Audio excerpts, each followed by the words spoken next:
you. Let's call our meeting to order, 7:06. Thanks everybody for waiting. Note the attendance, everybody's here this month for August. We have Sean Hayden. Sean, should I announce, are you now the new president of the Northwest? Yeah, well, I'm Executive Director of the Northwest Conservation District? My skills, I'm a soil scientist, but I've just been appointed Executive Director of the Northwest Conservation District. Great, and coming to speak with us for a few minutes about some work that Sean's been doing in town. Dan Eddy from Rec Commission, Sarah Bogus from Registered Citizen, and NewHartfordPlus. Who was the former Executive Director? Gene Cronow, Oh, yeah. New Hartford resident. Yeah, I know. First on our agenda is our minutes, July 24th.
I make a motion to accept the July 24th, 2012 minutes as presented.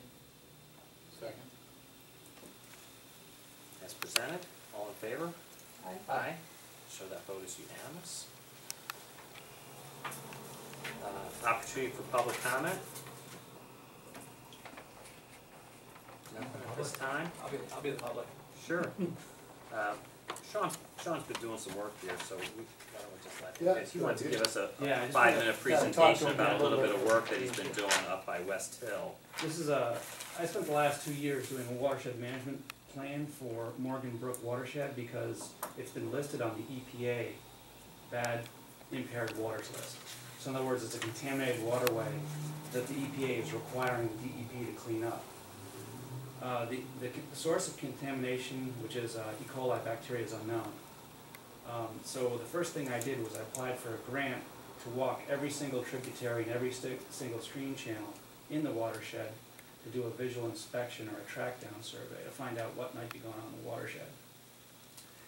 I compiled all the field data and all the bacteria sampling information that exists out there in Morgan Brook and compiled it into a watershed management plan and a map. I'm gonna leave this here with you. And I'm not gonna leave this map here because I give you a digital version. This is actually on a high resolution aerial photograph, which you can zoom in on and actually see these locations and get a really good look at. It's really hard to see on this map because, you know, it's 9 square miles and you can't fit it on a piece of paper really well and be able to see the problem. But here's West Hill Pond, the headwaters. Right. And just to let you know, the reason, my big focus for doing the track down survey in the watershed was find out what the potential impairments might be, and then which opens us, the towns, and any entities, Farmington River Watershed Association, opens them up to be able to apply for funding to fix it. So it's kind of an opening of a door into a whole bunch of funding resources, and that was my main focus of why I wrote the management plan. And in the appendix of the management plan, I included the Leonard study of West Hill Pond, which All has the a lot of stormwater great runoff recommendations. survey. Oh, yeah, for And sure. so now That they that did. it's in the I'm familiar plan, with Morgan Brook. it's opening it up to all those recommendations to be eligible for the same funding. So that's, I mean, even though right now there's no impairment in New Hartford proper, Morgan Brook is the spillway that comes out of but the it's- Barkhamsted but end of it's the creeping rest up. of the lake. Pick it up And, next to the old canoe shop and run it down to the farm. And I was really And the amazed to see loghouse. that, you know, the bacteria Yes, they sampling really know. in the lake is really clean, the lake is really clean, but for some reason the impairment starts right here at the outfall of West Hill Pond and goes all the way down to Route 44. So something's going That on. would be my question, you know, because West Hill Lake, as we all know, is Yeah, although, rated as one of the cleanest lakes. yeah, I in don't the wanna state. throw a fly in the ointment, but there's different people doing this bacteria sampling as compared to this bacteria Oh, sampling. I So got what you're saying. so I'm curious about that, you know, Yeah. what methods are they, no, but anyway. That's something that I made a recommendation for in the watershed plan, is to find out what's going on higher in the watershed that could possibly, because I didn't have any funding to do any kind of water quality sampling. That gets really expensive. So my track down survey was strictly visual. So I wanted to leave you, this is the actual watershed management plan, and in the back is the CD, which with the water management plan and a high resolution map that you can open up, and you can keep this, RISA can keep this, I think probably would be a good place for it, where the wetland commissioners or whoever can take a look at it, so that's the plan. Sean came in last month and met with Christie and I and gave us a brief on his presentation about what he did. Obviously, Morgan Brook is predominantly in Barkhamsted, but some of the tributaries and feeding branches are in New Hartford. So, you know, the win-win for us is that if any of these smaller branches and tributaries are in New Hartford and found, makes us eligible for grant funding. And if the stormwater runoff survey and any of those improvements that are actually documented in there, what the pricing of what the catch basins and the drainage improvements are any eligible to catch any funding at all, this could be a win-win for, you know, everybody around the lake, you know, all the way down. So, you know, That's the story, but I just wanted to share with you, and Dan, thanks for inviting me and letting me, that's our pleasure, Sean. I appreciate you coming in. Thank you. Thank you. Thank you, Sean.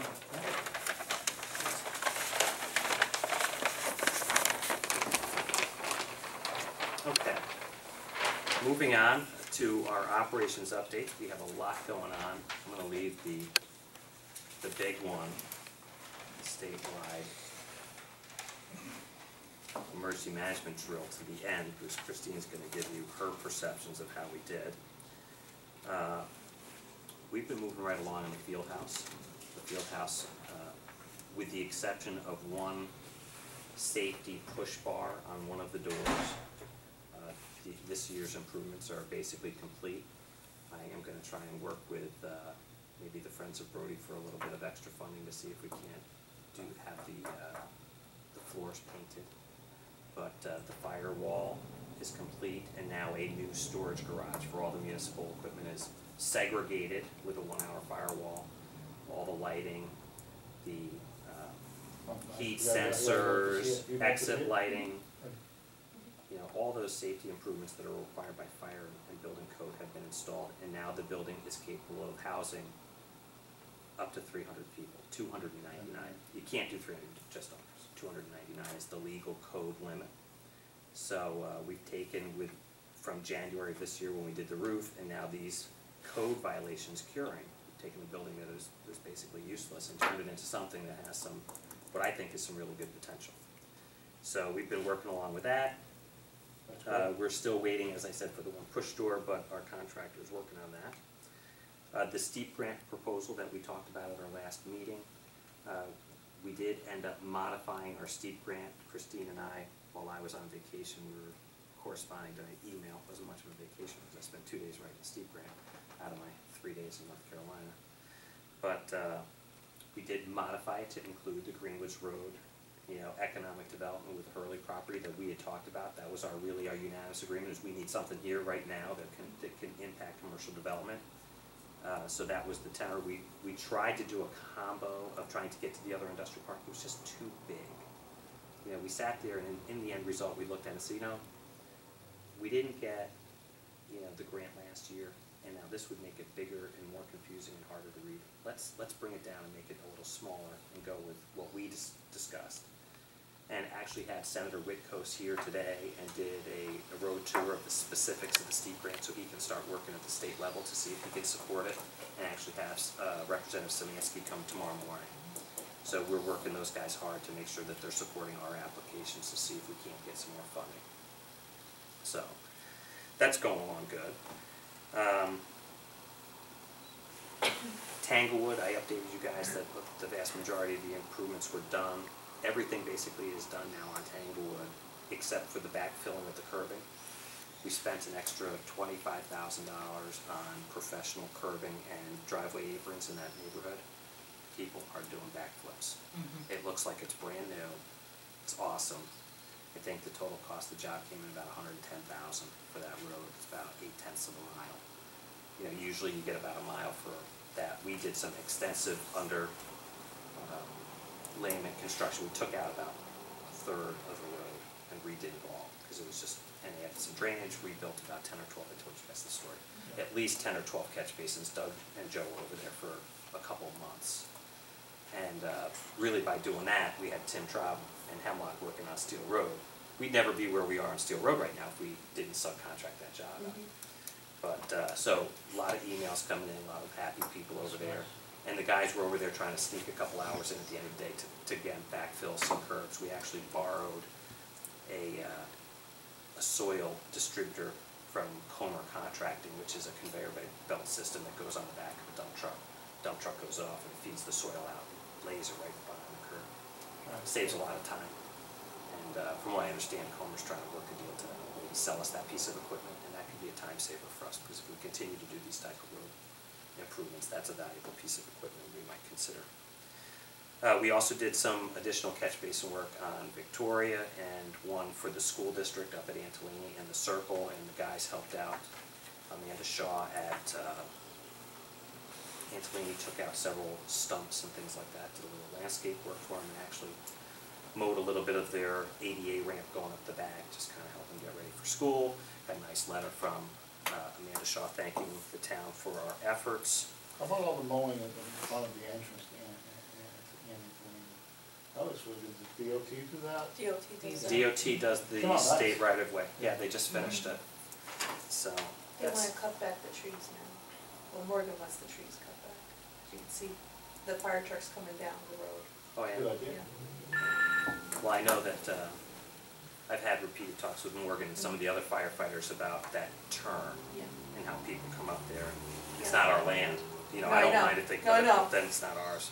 No, It's a good idea though, so what you're saying is you'd be able to see them right when they come out of the building. Right when they yeah, come out of the you could, building. you could see each other both, the cars coming down 202 and turning right onto Antolini, Yep. or just, whizzing by Sure. with the fire trucks trying to exit. It's kind of a blind spot. I think I informed you last month, moving on, about we had hired and did an internal posting on one of the highway positions that was open, and we hired a guy that had been working for the town Yeah, 4 you years told me that, seasonal. yeah. Well, we did, Christine, I think I told you folks this, that we did hire a professional recruiting Yeah.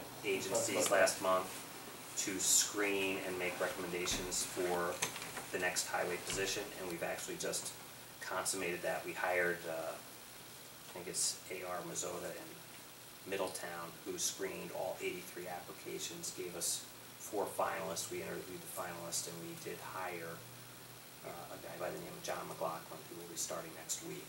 Great.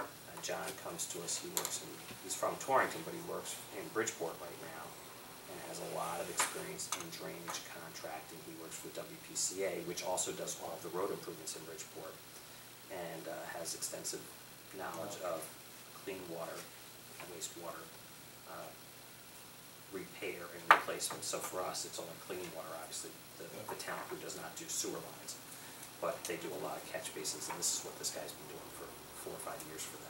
Cool. Which is what we need going forward as we get some of our older staff getting ready to retire. We need guys with specific drainage expertise, because it seems like there's just drainage is our challenge. So that actually worked out well, and when you consider the amount of hiring that we've done in terms of assistant town clerk, assistant tax collector, now highway, it's a lot of time in posting all the information, reviewing all the applications, interviewing. It's just so time consuming. I don't know if you saw the bill, but I think it was under $1,000, to screen all of the interviews. And then they did telephone interviews. They did 10 internal finalists, and then they telephone interviewed, and they gave us 4 finalists for us to interview what they thought had the most similarity between what we told them in terms of what we were looking for. So we're hoping that we find success with our new. Very well spent. Yeah, and it just avoids the appearance of any type of conflict with a small town where everybody knows everybody. You want to make sure that you get the best candidate for the town, and that's what I think we got here. And we still do have the opportunity to move forward on one more, but we'll be looking to go through that probably next month or something. Christine will move on board. So we weren't satisfied beyond the hiring that we did. The candidates were right for us. Beyond that, last month I told you we discussed the Board of Ed's request for a joint meeting and the possibility of them reorganizing the school district, possibly considering closing Bakerville School.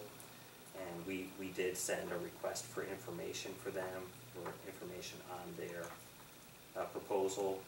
The chairman, Brian Keelty, has forwarded information to me about what he thinks how the organization would look, and how the kids in the classrooms would be aligned, and what they think the savings are. I have that in a PDF document and email, which Christine can forward to you. They'd like to have that meeting with us. They've invited the Board of Finance members and the Board of Selectmen to their next meeting, which would be next week on the 4th? Yeah. Tuesday? Yeah. So if you can make it, I can get you the information so that we can all be informed and have information in our hands, and be ready to ask some questions about how that might go. So. What time is it? September 4th, 7 o'clock. Mhm. I don't know the location yet. They haven't really confirmed whether it's going to be in the Up Siebel here Center or- or at Antolini School. Yeah. So I'll get you that information. But it would be joint between Board of That's fine. Finance, Yeah, Board of yeah. Ed. and I think they really just want to get us all together to talk about, different points of views and input, because they're really feeling this out. Because I went through the information with Brian and spent a couple hours with him, and we talked about it. And we talked about different, things about Antolini, and how I saw the layout and class All sizes. the work you've done, you just redid it. We did Bakerville, how many Right. years ago? 10, 11, 2001, we started it. But, and now this is on the heels of, don't forget, they want us to consider a renovation for repairs on infrastructure in Antolini. But, I think they should be rewarded, as I said. They're trying to find ways to do more with less. They're trying to save money. They're trying to get ideas out of the table, to flush them out, to see if this is a reasonable proposal, and they're hoping that we can come to the table with some contribution to help them decide. They don't need our permission or the Board of Finance permission to reorganize the school district. They are the Board of Ed. But they are counting on us to work together with them to give them some ideas. I talked to things about, Brian, did you have a septic system check?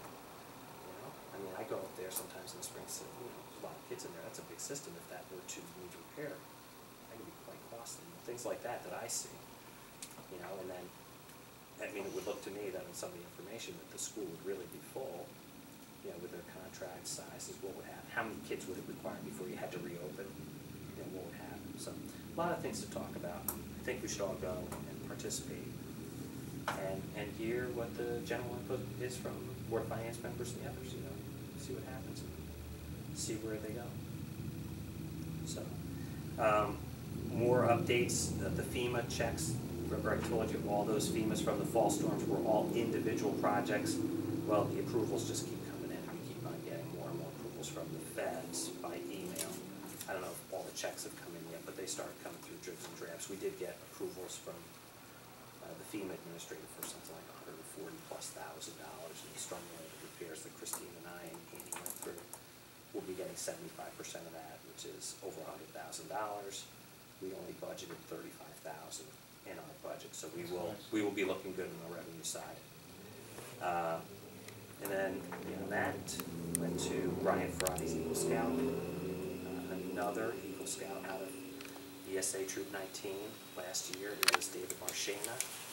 The year before that it was Tom Smith. And the year before that, when I first started, it was the young man from this side over here on Prospect Street. What was his name? I feel bad, I can't remember off the top of my head.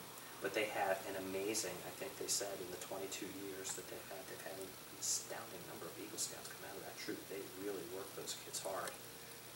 And they have several in the queue that are preparing to attain that rank. So it's really a proud accomplishment for that troop and for Brian. He's a really nice kid, and if you get a chance, his Eagle Scout project was an outdoor classroom behind New Hartford Elementary with beautiful benches, 6 benches, cobblestone exterior with wood chips, and a whiteboard that they bring in out. It's really, really well done.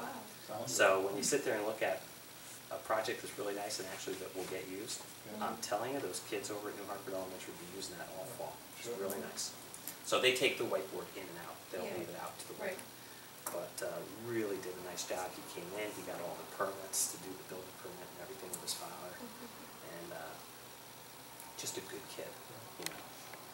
So any questions? Oh, and then the other thing is, if you recall at our last meeting, I told you on the 24th of July that was going to P&Z on the Antolini Field project. So we did go to P&Z and they approved the proposal the following night. The appeal period has expired. Actually got a bid from a local contractor. We had $25,000 in the budget for the tree clearing, so we were working with M.E. Carroll. Got a bid of $19,000 to clear all of the trees in the 1.3 acre.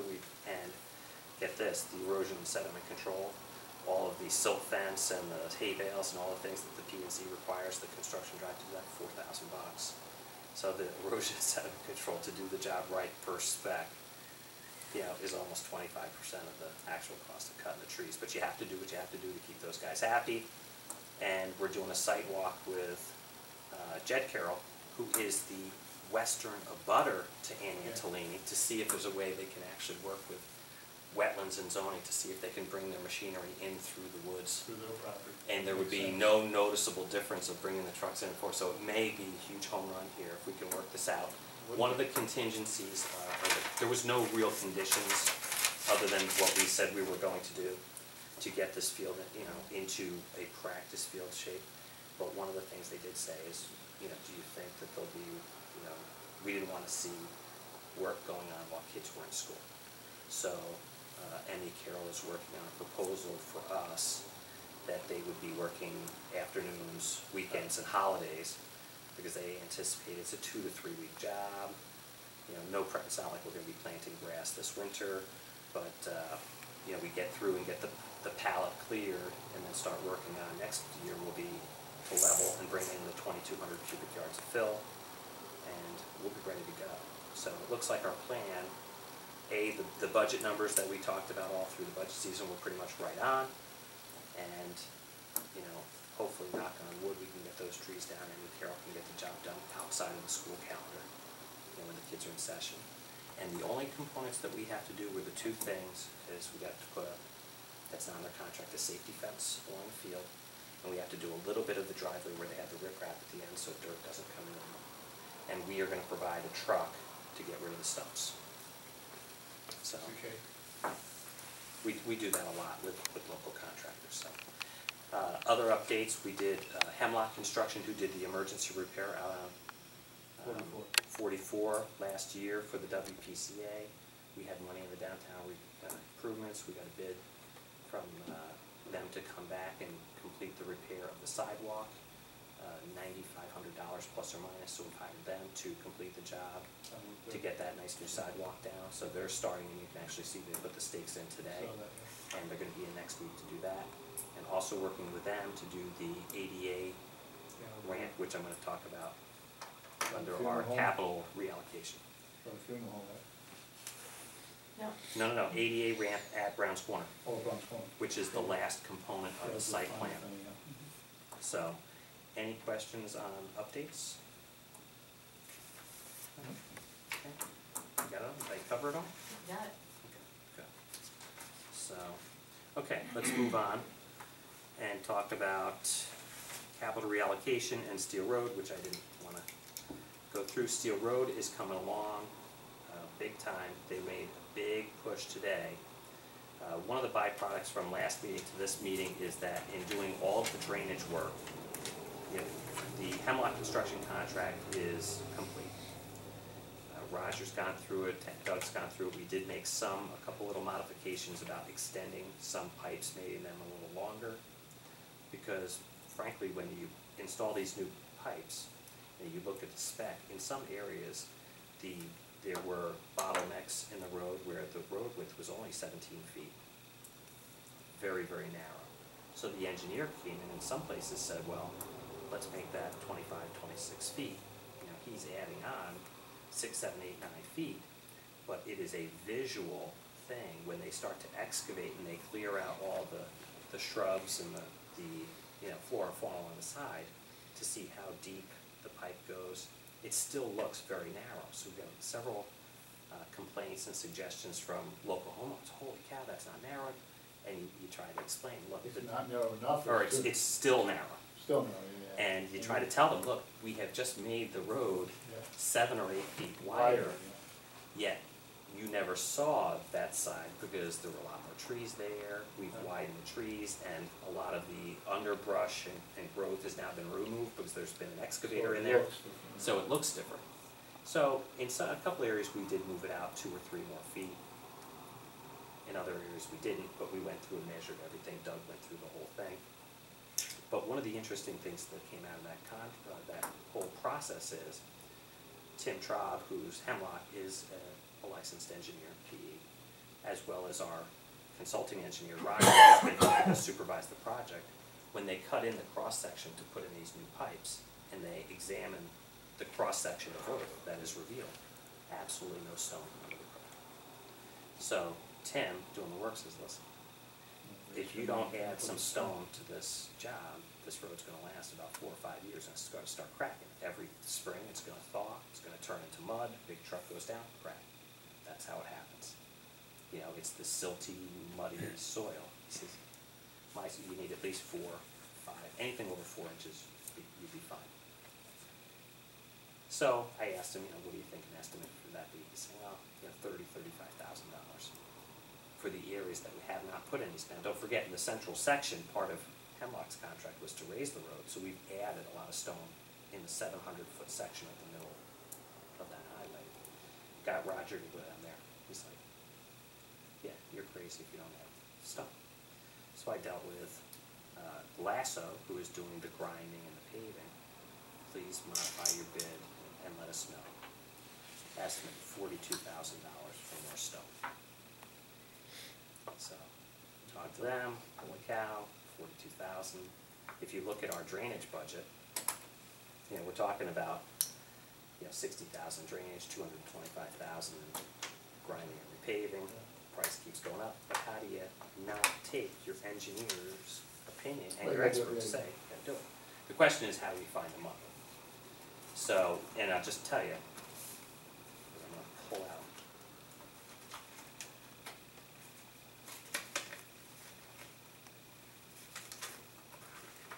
Just so you know, what we do in our town budget.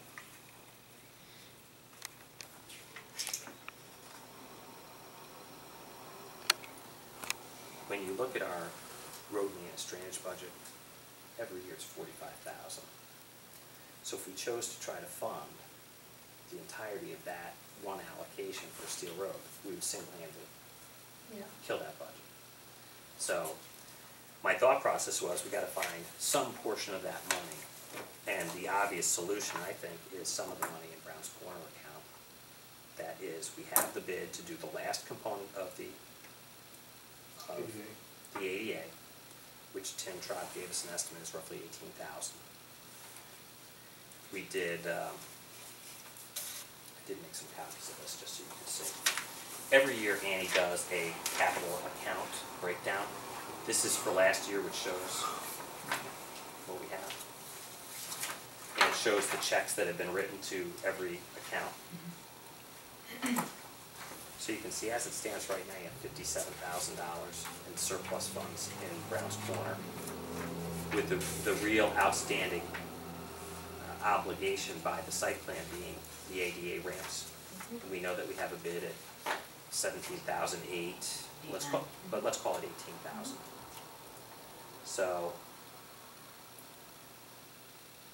at some level, I think you could get $30,000 or $35,000 there. Still have some elbow room for other projects. If you recall in our budget process, and I'll just tell you in the back, for situations that arise like this, these are all capital funds. You know, we did add a disclaimer in our sheet at the public hearings that, you know, surpluses in capital areas can be used to fund other areas. You recall us just saying that we added that notation in the budget. So I think in my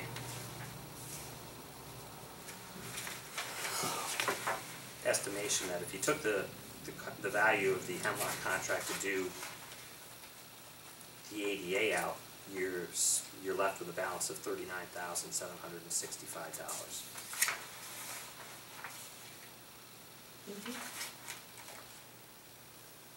The cost of the stone is $42.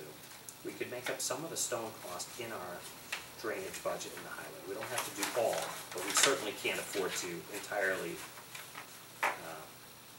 wipe out the entirety of that line item. Here we are in August going into September. We've been in the fiscal year for, you know, a month and a half, going on 2.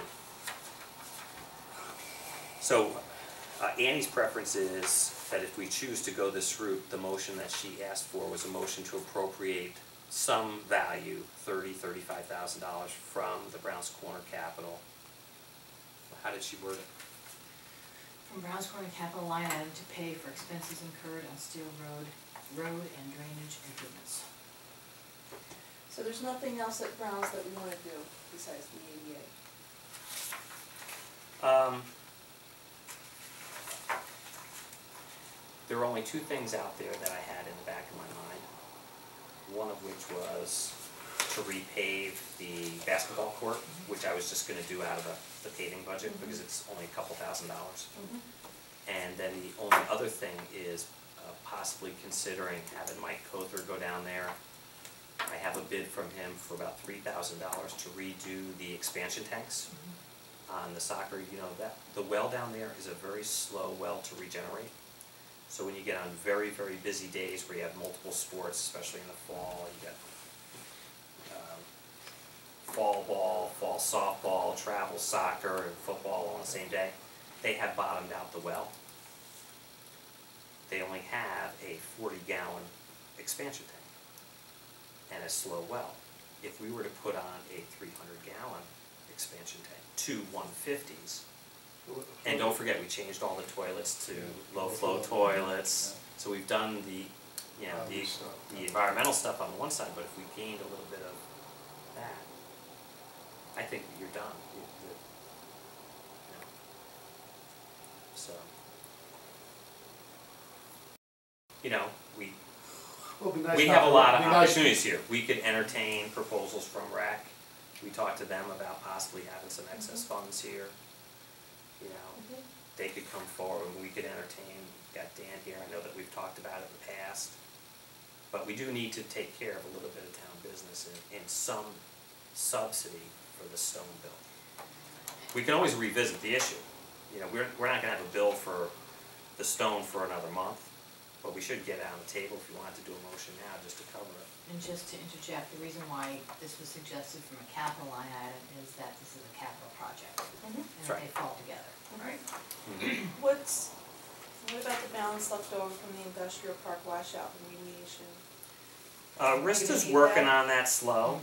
I think you have to leave that there for the wetlands folks. Yep. So that's still being worked on. You know, you're gonna have a slight overage, the police car is gonna need maybe $3,000 over time, because we got the car, which you can see, You need for left 24,000, parts and they're working on the computers and all Mhm. the technology in the car Right. and the light package, but I think the total cost is about 8,000, you got 5,500 left over. Should be maybe 2,500 there. But we also have that line item on the last page, the P and Z regulations balance rolled over. The P and Z regulations are completely paid for. So you've got another $1,900 there too.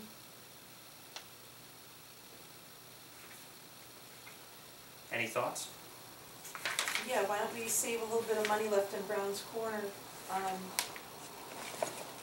use, say 30,000 towards Steel Road, leave the balance in there, for a couple of reasons. Maybe we do wanna do the expansion tank. I see that as more important than the basketball court, like you said, you could always knock that out. I could have to pay that for that on Right. operations.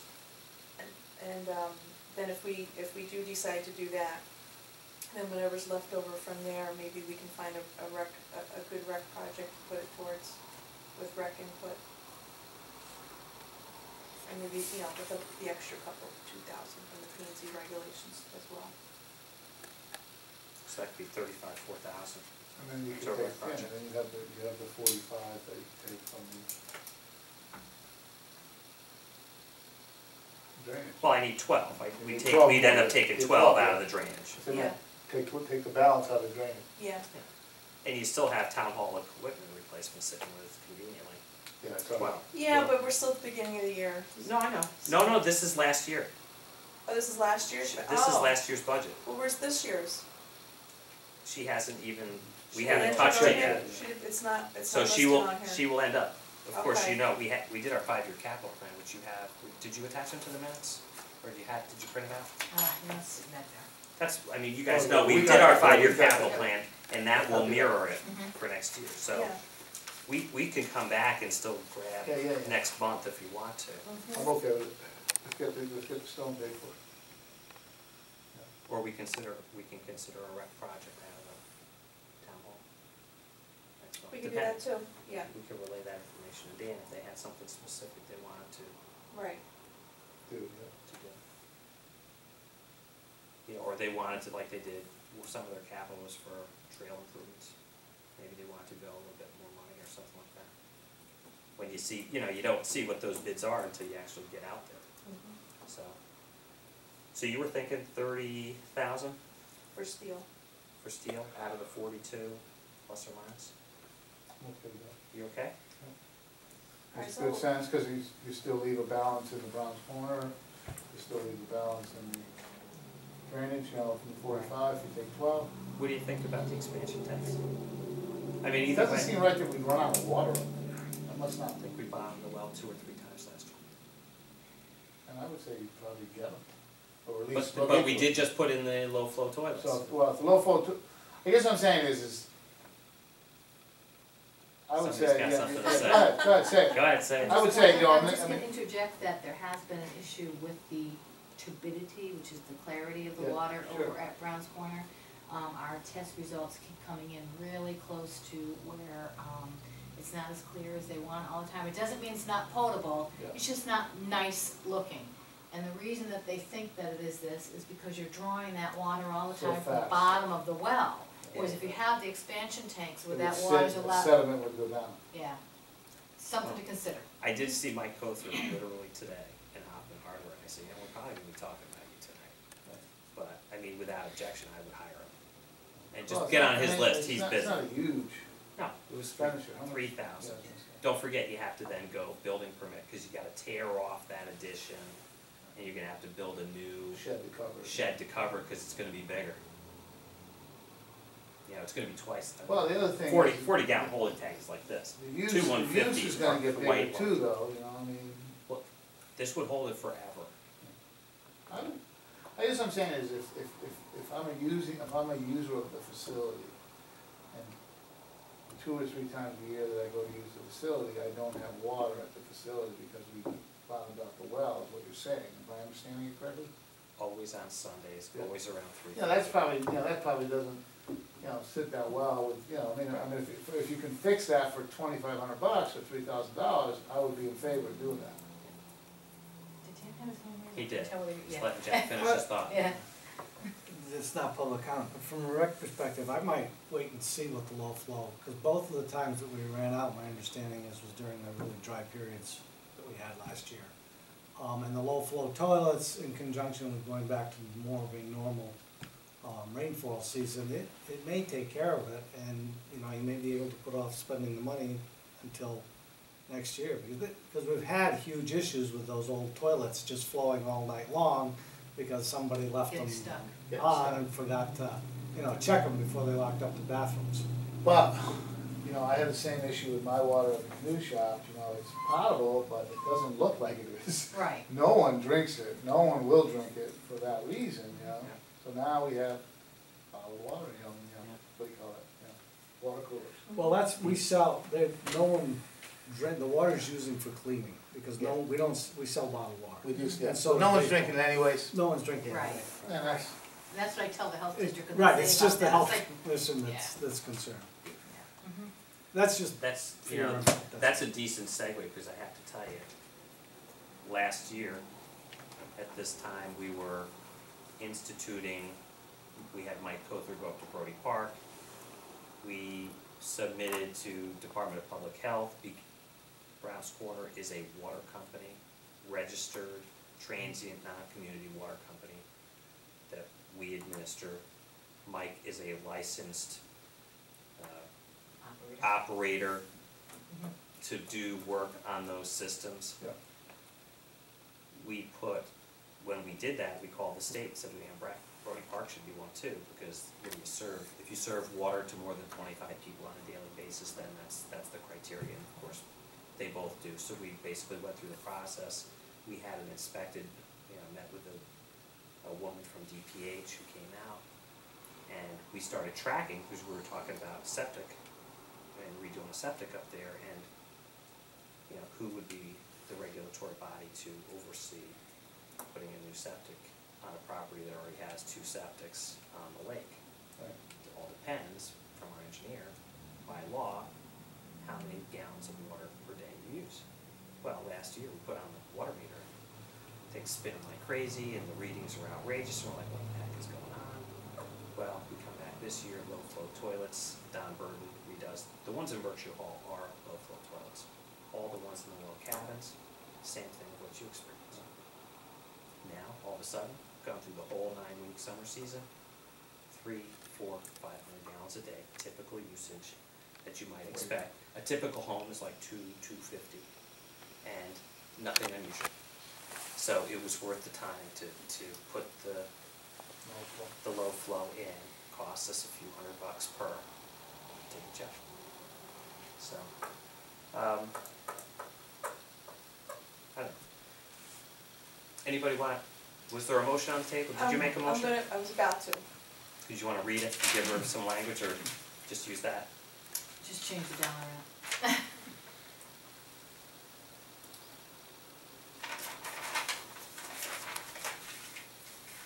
Motion to appropriate $30,000 from Brown's Corner Capital.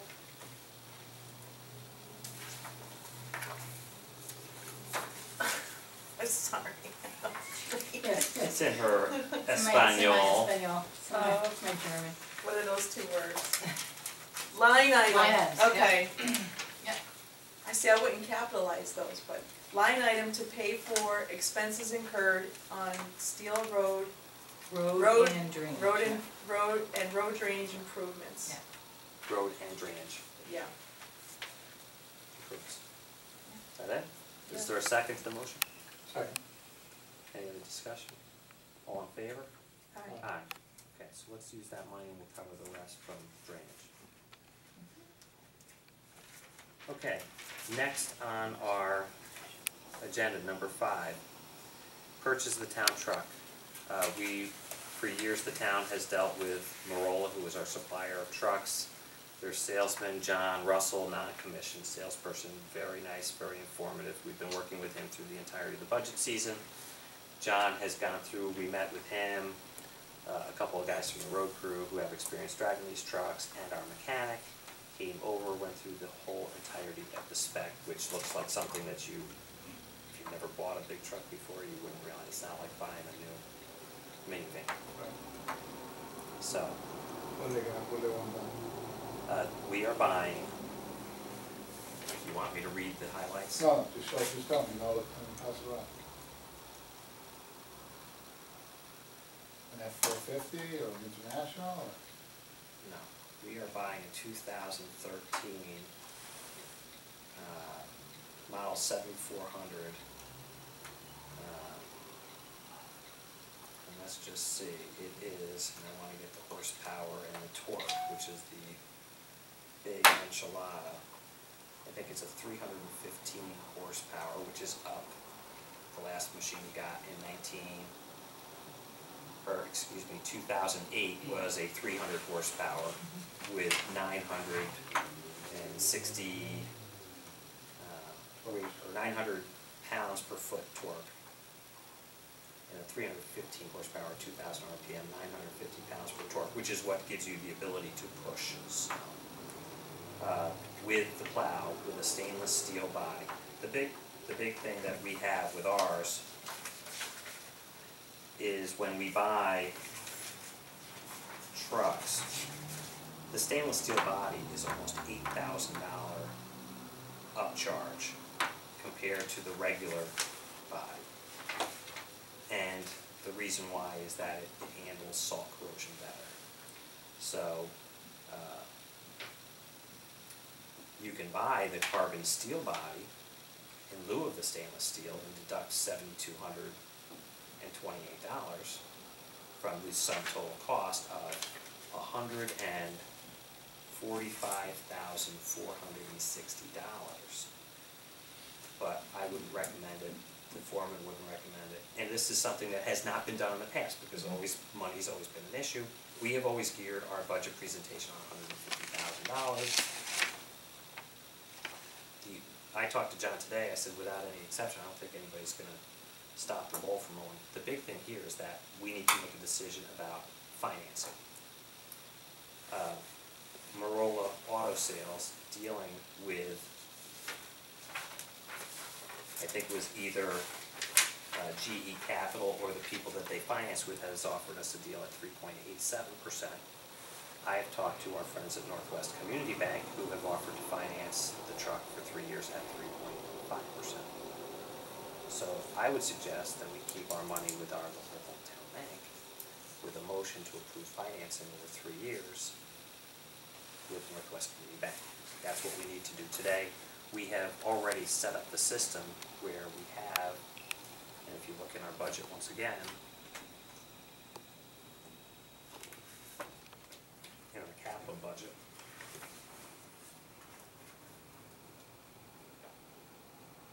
$53,000, which should cover. So, Figure a 9,000 total finance expense. At that time, that's what we were right, working on. that's what Yeah. we're asked to budget. So does anybody want to,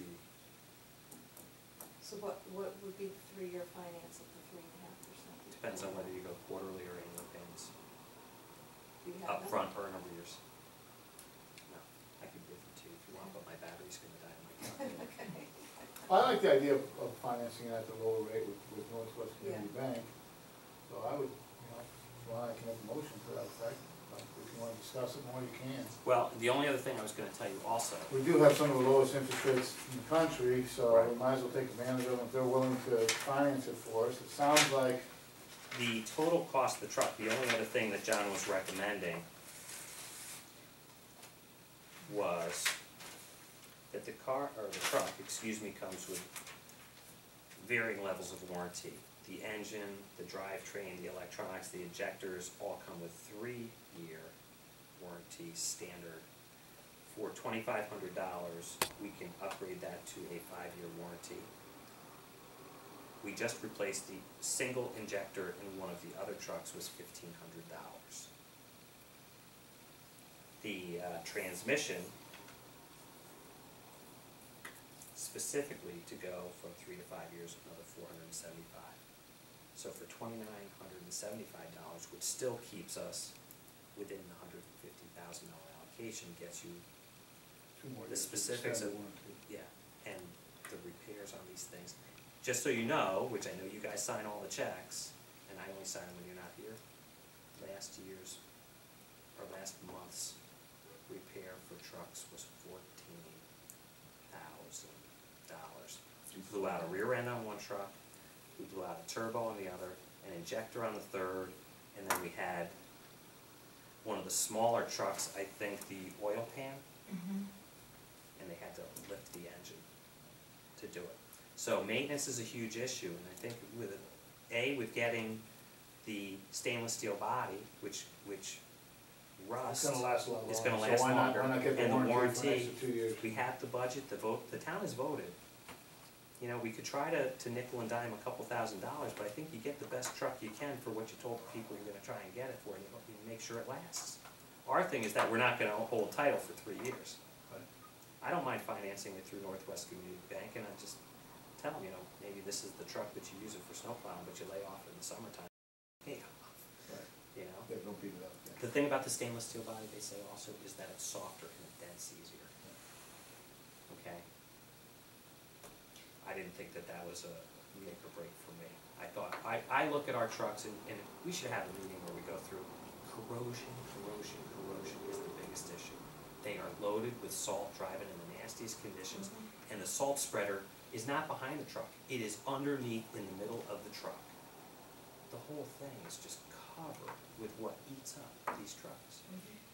Yeah, Doug made the comment to me, he said that he's tried to get prior administrations to go with the extended warranty, and he says, and they haven't, he says, and now we're all stuck sitting in a truck. Yeah, we got the seats, we got everything else, but the body's all rusting out around us. And he said, that's the most important part.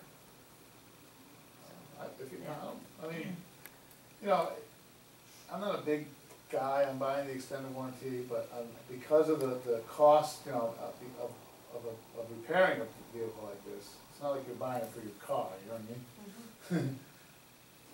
And, you know, I mean, Marola Sales has such a good reputation, they've been there for 100 years, they're gonna be there for another 100 years.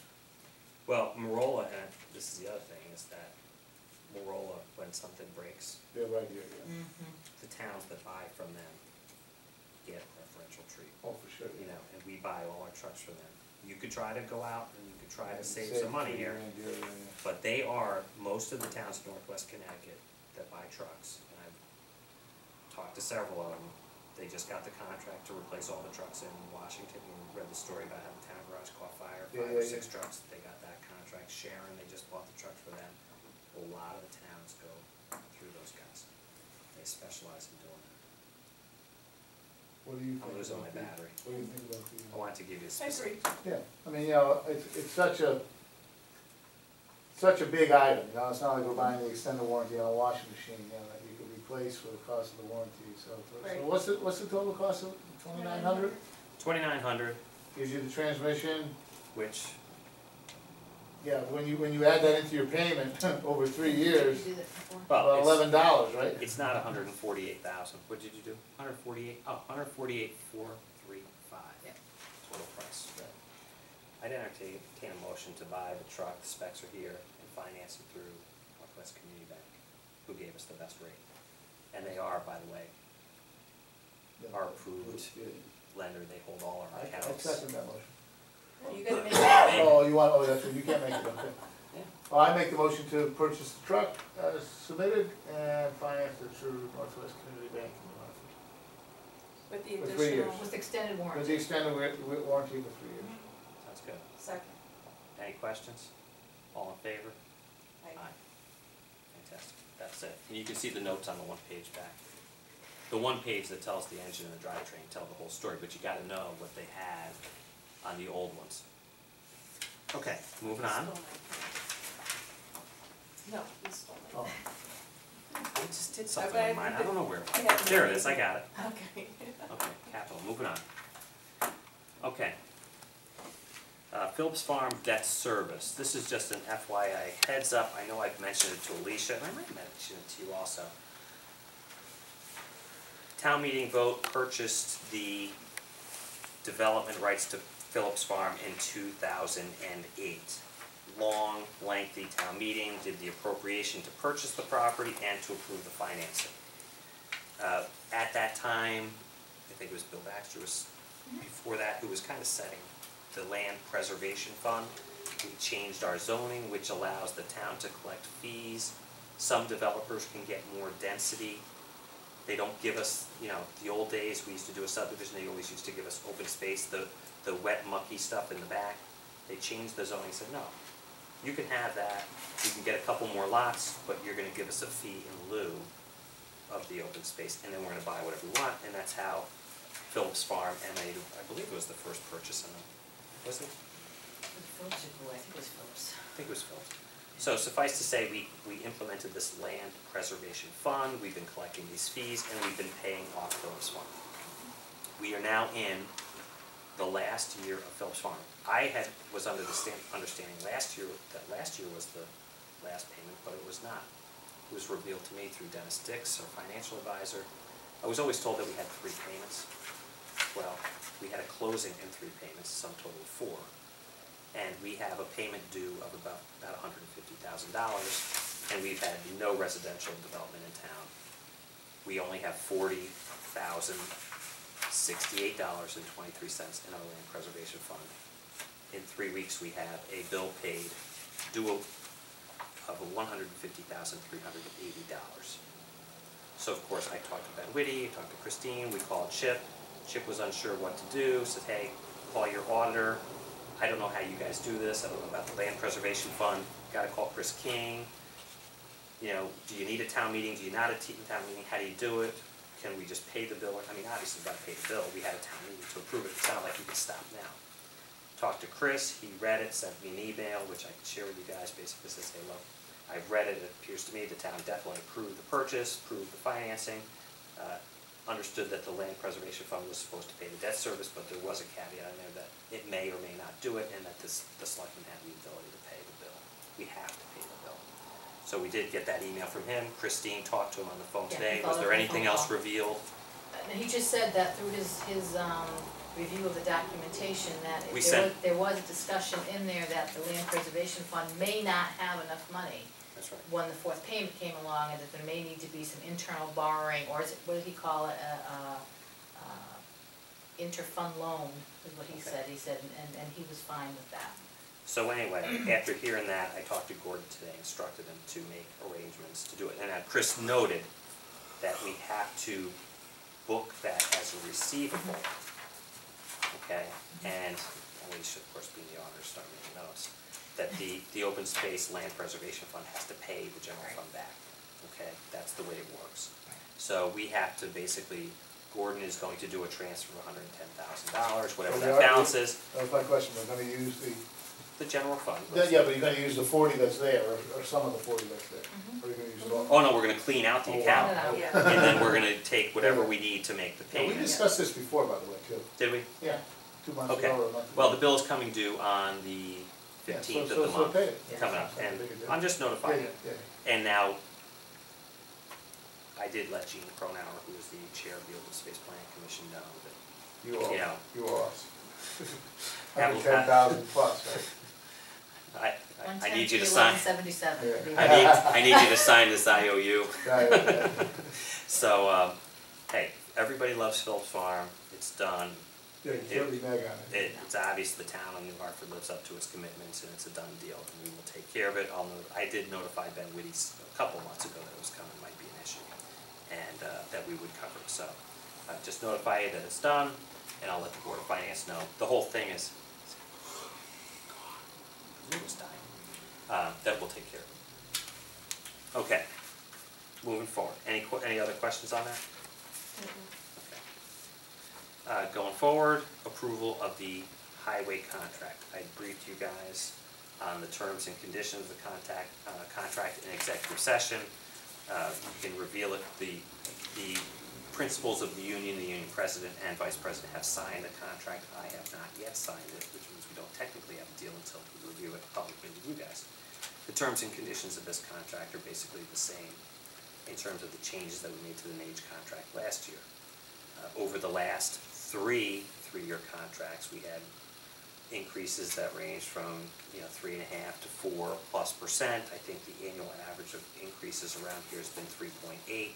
This contract, like the town hall union contract, is 2.25% for the next 2 years. It's 2 years so that it can be synchronized back in tune with the highway contract. Whenever we make changes to the healthcare plans in here, we do it for the whole town. You cannot have non-synchronized contracts. You can't change the healthcare plan and create two. It's just an administrative nightmare. Everything we do for some, I think it's important that we treat these folks in a same fair way that we treated the others. The highlights are that they go to 2.25% per year. They have 12% of their premium shares paid. They have increased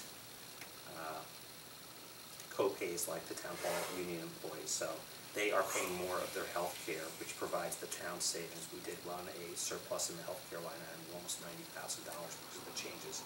The health care changes were implemented last year because they opened their contract willingly, mid-contract, to make these changes because they knew the economy was bad.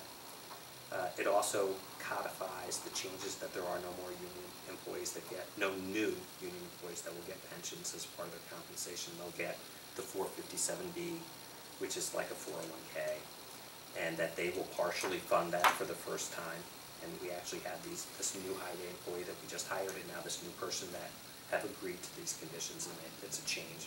They also, when they leave, will not get paid for accrued sick time. It will be meant and be used as I think it was originally intended, as kind of a situation where if they got hurt, and they have, what do they call that? Short-term disability. Short-term disability. So if they get hurt on the job and they need more than what their vacation time or sick time in any 1 year, they can accrue it for a while and continue to get paid. But there's not a monetary value when they retire. And let me tell you, sick time and vacation time when people retire around here is a $15,000 to $20,000 expense, unbudgeted. I did that 2.5 years. We just had that in, My dad retired from the federal government, he got 2.5 years of accrued sick time paid. Yeah, well, That's good. that practice is ending here, Well, and it's one it won't time. happen. So, they did agree to make the changes. It also codifies some of the summer work rules where they can work 4 10-hour days in the summertime. We have to mutually agree to those terms, and we can kill that at any time. It also keeps in place the temporary agreement to keep Doug as a member of our union and being the highway foreman, which we can also agree to pull back out of the contract should we choose to change in the future. So those are the highlights of the contract. I've told you guys out, but now we are public revealing because I'm not going to ask for a vote on the contract.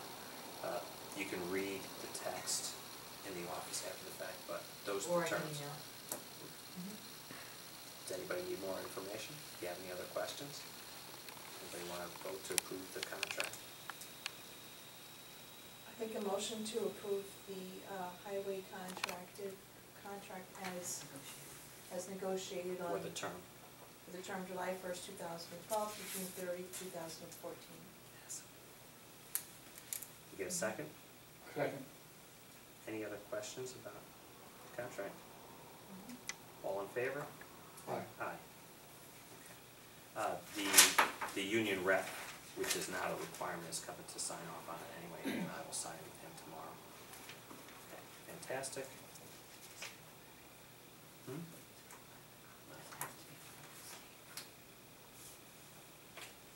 Doug will work him over. Okay. Appointments and resignations from boards and commissions. I know that we had one resignation We had from conservation. resignation of Helen Selly Yeah. from Conservation Commission. There hasn't been anybody who has been recommended to fill that vacancy. But due to health reasons, Helen Selly has resigned from as a member of the Conservation Commission. didn't get into it, just said that she has some health problems and needs to resign. Motion to accept with regret. Motion to accept with regret. Second. All in favor? Aye. Aye. Okay, And then we have an appointment of, an alternate to the Commission on Aging, that's Linda Hufflesberg, there's a vacancy. Oh. And Linda Hufflesberg has expressed an interest, she's actually been interested for a couple of years to join the commission, and there hasn't been an opening, and, now there is, and she's willing to serve as an alternate, to get her feet wet. Make a motion to accept Linda Hufflesberg as the alternate on Commission on Aging. Second. all in favor? Aye. Any further appointments? Okay. Moving along, discussion of task order and accident reduction grant for the Niles Road project that we've been working on. We have gotten into a little bit further past the preliminaries and gotten some task order from our consulting engineer. I don't think we're ready to move on this at this time.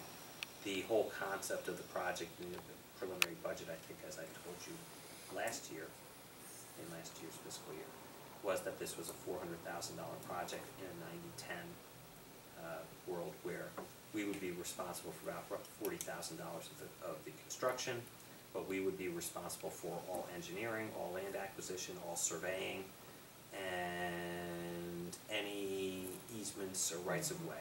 That's the way it works with the state. So to get the $360,000 to make any improvements to that area, which there was also a fly in the ointment with one historic dwelling in the area, that there was another state agency who wanted to know what the proposed impact was on this dwelling, whether we were going to change elevations and would have an impact on the historic nature of that site, so another evaluation had to be done. You know, we were moving along. We asked our consulting engineers at Lennard to prepare a task order of what it would take to get us through preliminary design, and with a breakdown of what the entirety of the project would cost, and their estimate was, I know what it is, I'm just getting the exact number. Their estimate to do the entirety of the project. Chris, I think you gave me the one that was, Here's one of the things. oh, there's the page. Yeah.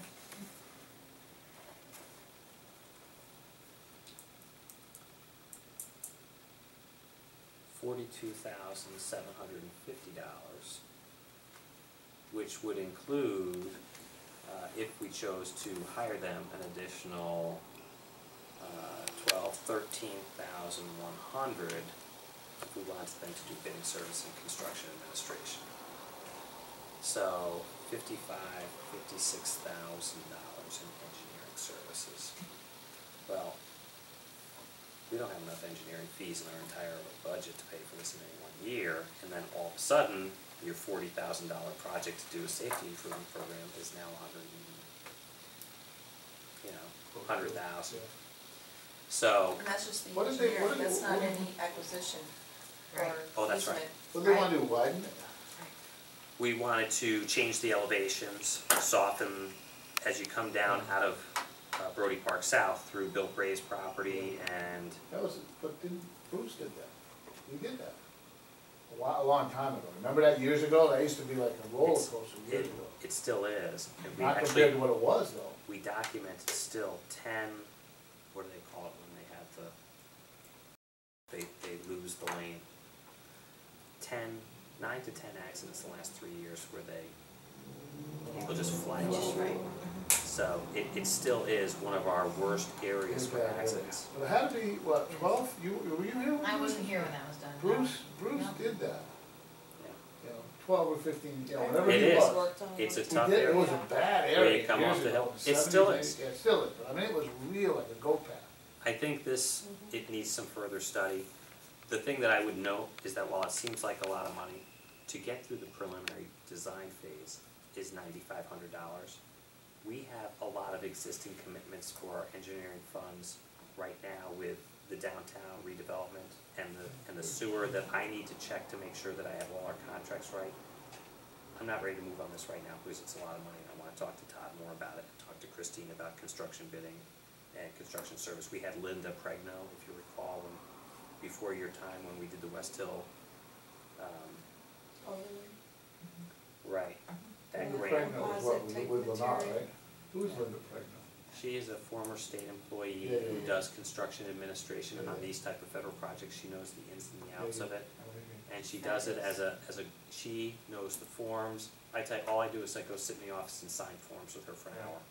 Because there's so many darn forms. You can see, and as Todd says, these federal projects are a nightmare in paperwork, and that's why the bid is so high.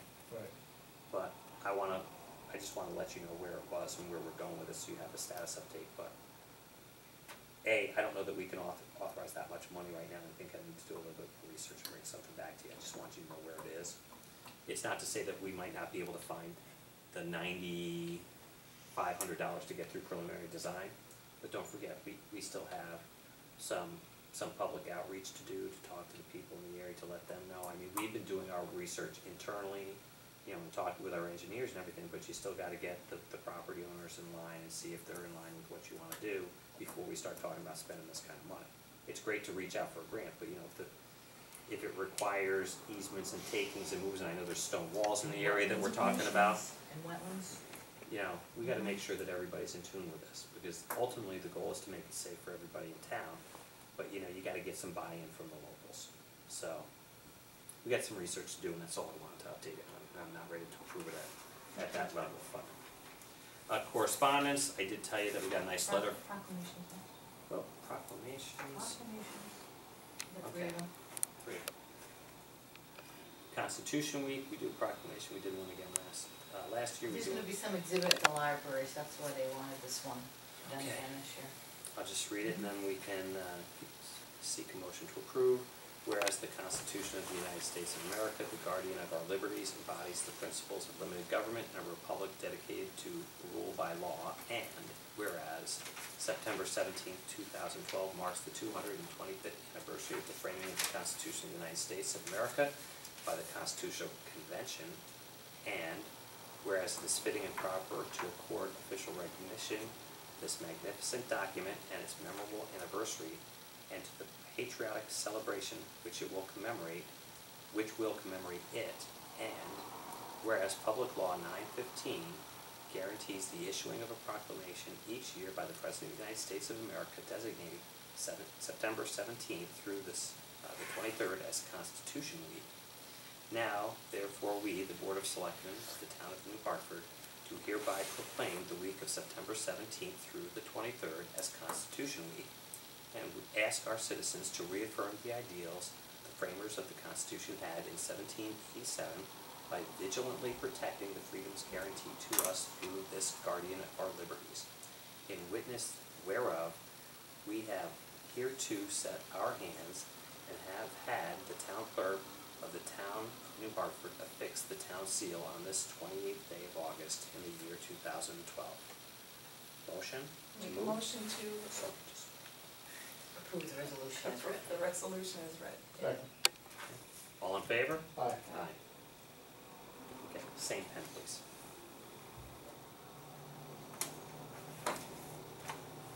Looks cheesy when two do black and one do blue.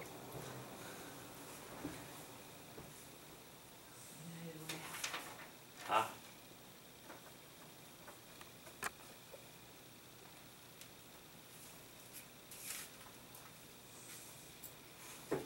Our second proclamation for the United Way of Northwestern Connecticut. Whereas the United Way of Northwestern Connecticut is a trusted organization that unites donors, volunteers, human service providers, and their clients to give hope and change lives here in Northwestern Connecticut. And whereas the United Way of Northwest Connecticut builds strong partnerships with community leaders, business, labor, and government, allowing them to target critical social issues affecting quality of life. And whereas the United Way of Northwest Connecticut has a trusted 68 history of efficient, responsible, and accountable stewardship of donor support, and where the United Way of Northwest Connecticut is investing in the following three priority areas: children and families, hungry and homeless, and sick and at risk. And Whereas one donation supports 24 local agencies that deliver programs in the 16 communities of Northwest Connecticut, including Barkhamsted, Cannon Falls Village, Colebrook, Cornwall, Goshen, Harwinton, most important, New Hartford, Litchfield, Morris, North Cannon, Norfolk, Salisbury, Lakeville, Sharon, Torrington, Winston, and West Heartland.